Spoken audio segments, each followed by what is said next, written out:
Hari ini kita bakal ngebahas sesuatu yang, wah, bener-bener nggak biasa. Sumber kita kali ini adalah sebuah dokumen yang judulnya Yeni Note.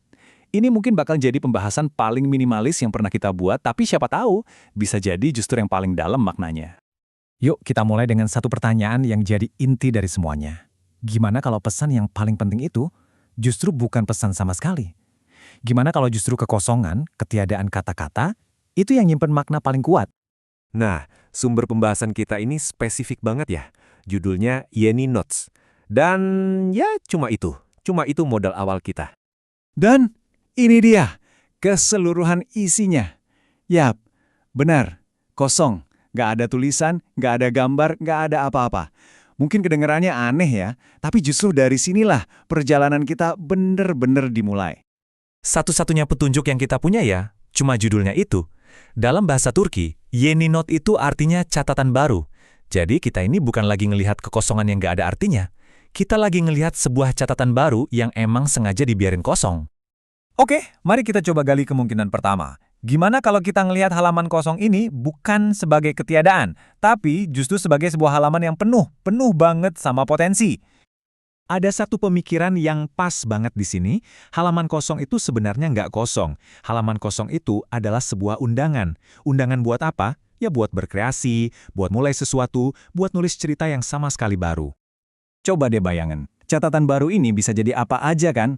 Bisa jadi sebuah awal yang baru setelah kita gagal, bisa jadi kerangka rencana bisnis yang bakal mengubah dunia, atau bahkan sesuatu yang jauh lebih personal, surat cinta yang belum sempat ditulis, atau mungkin deklarasi perang. Ini benar-benar kesempatan murni buat mulai dari nol. Dan pada dasarnya, inilah yang diwakili oleh halaman kosong itu. Kemungkinan yang tak terbatas. Sebuah simbol infinity.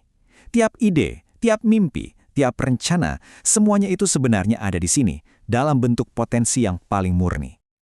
Oke, sekarang kita geser sedikit, kita coba lihat dari sudut pandang yang beda, tapi sama kuatnya.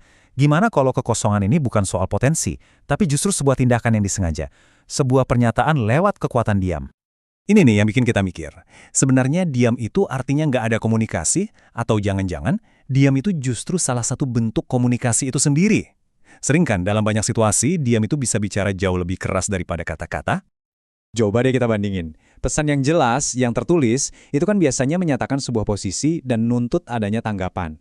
Dia fungsinya mengisi ruang.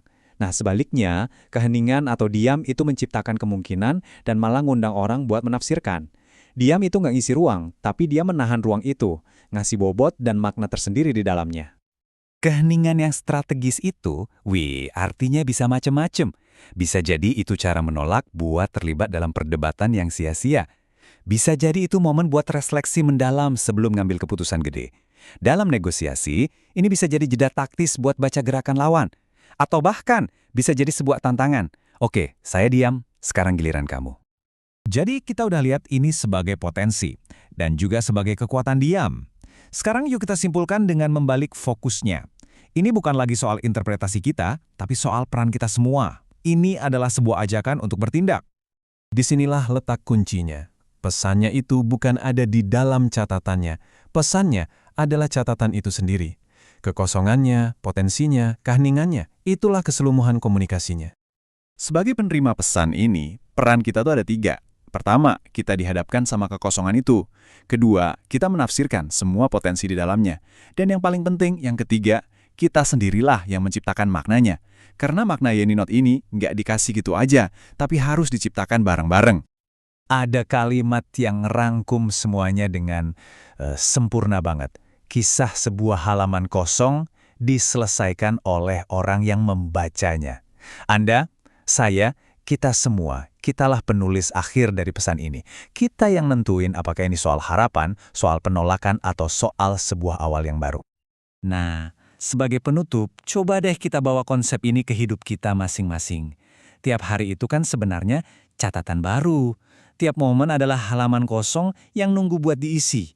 Yeni Note, Anda sedang menunggu. Jadi pertanyaannya, apa yang akan Anda tulis?